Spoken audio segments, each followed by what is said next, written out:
Hello and welcome to another edition of AC with Wacy. This one's kind of an update on the Hylex and its performance and power usage over the cold snap. Been 2 months, I think, since I did one of these. Overall, the performance was solid. The night I so to preface this, most heat pumps have a backup heat source, an auxiliary heat source that will kick in and help it keep up when it gets colder, or you can switch to emergency heat.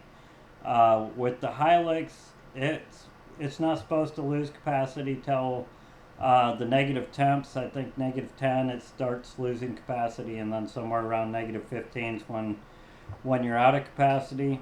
Whereas we don't generally see that in Texas. I did not hook heat strips up to mine.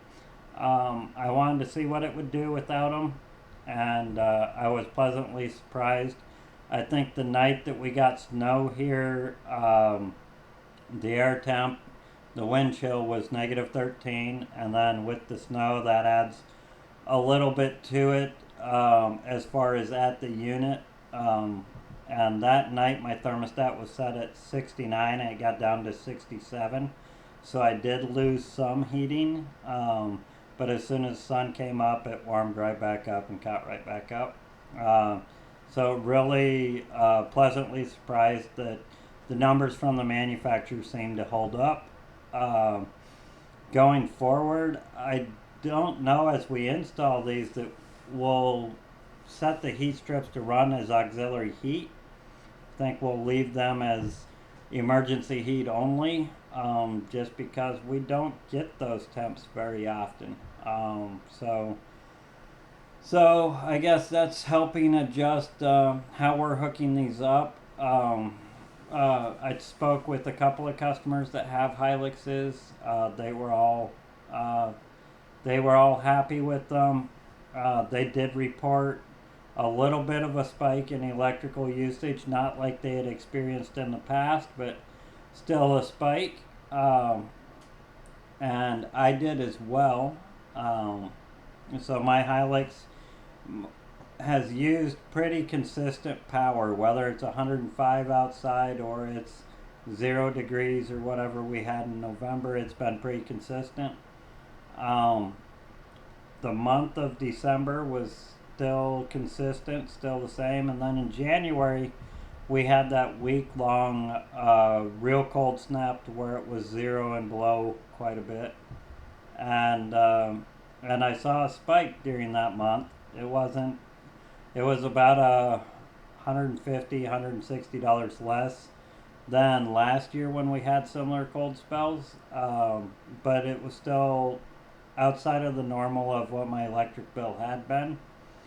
Um, I went over. There is a higher charge from power companies during times like that because of the increased cost of providing it. And that accounted for about $50 of the 100 or so rise that I saw.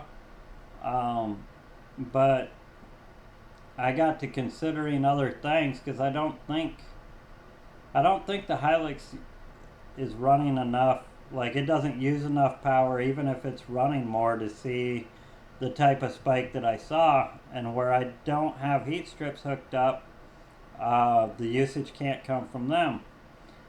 So I got to considering other things, and the thing that stood out in my mind, and I wish I would have had the foresight to monitor this. I will next year, or if we get another cold snap this year. But I tend to leave my water running. I leave some hot and cold water running anytime it's cold below freezing, to keep pipes from freezing, because in Texas we don't bury them that deep. And it occurred to me that my water heaters both pull 20 odd amps apiece. And I wonder if the spike in electrical usage that I saw, or that my other Hilux customers saw, wonder if it's related to water heaters. I hadn't ever considered it in the past. I always attributed all of the spike to heat strips, because coming on for auxiliary and emergency heat because they pull a ton of power. But like I said, on my house, which is abnormal, there are no heat strips to account for. So, given that, it almost has to be coming from somewhere else, which to me would indicate I'm using something that's drawing a lot of power. Granted, I probably am in the house more, so I'll use my stove and dryer a little more. But again, I don't think it would spike as much as I saw. But the one thing that is constantly running, or running a lot more, is my water. And I'm going to take some steps, insulating water heaters and stuff like that to help out with that. But I think it's worth considering on all of our homes a little bit. I guess I'd never considered it, but I think it's worth taking some steps to make them more efficient. Next year, or whatever our next freeze is, I think what I'll do with my water is I'll have it running in spurts rather than constant. I'll run it regularly. I won't leave it for hours on end. But I think I'll run it in spurts on the hot water rather than constant. Just because I have a feeling that's where my power spike came from. But anyways, that's sort of off subject, but I think it's worth knowing. I mean, as much as we're AC and heat people, we're still people paying bills, and I'm trying to help people eliminate as many bills as possible. I believe the Hylex does that.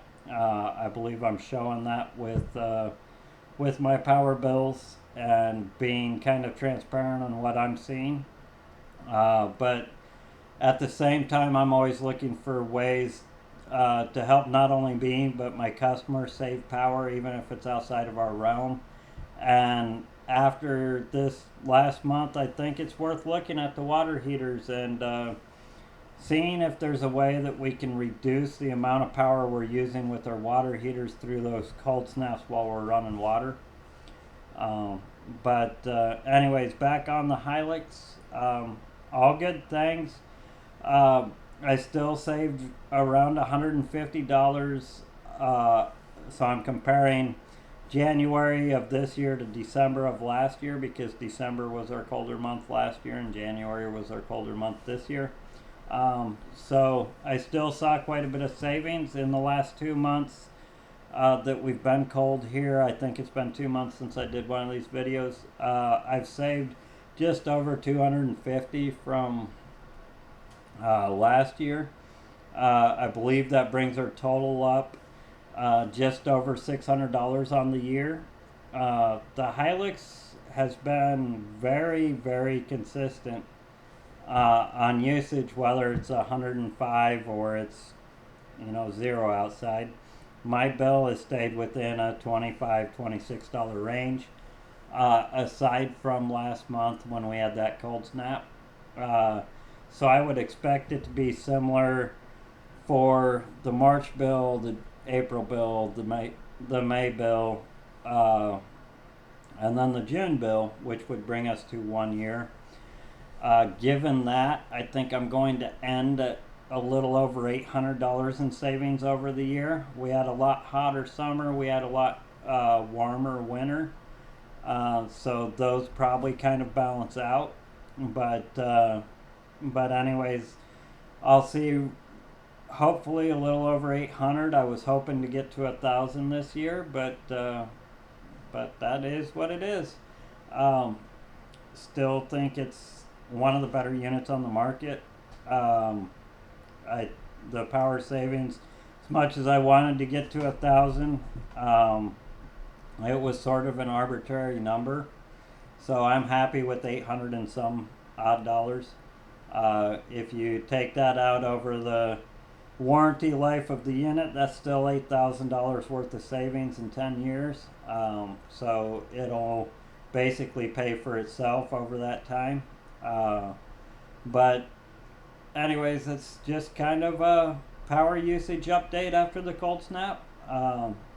I've had a few customers that had the Hylex that I've reached out to, or they've reached out to me and talked to them, and they've seen very similar results. All of them saw a spike uh, in the cold weather, but it was not near as significant as spikes that they've had in the past with similar weather, and they're all very happy with it.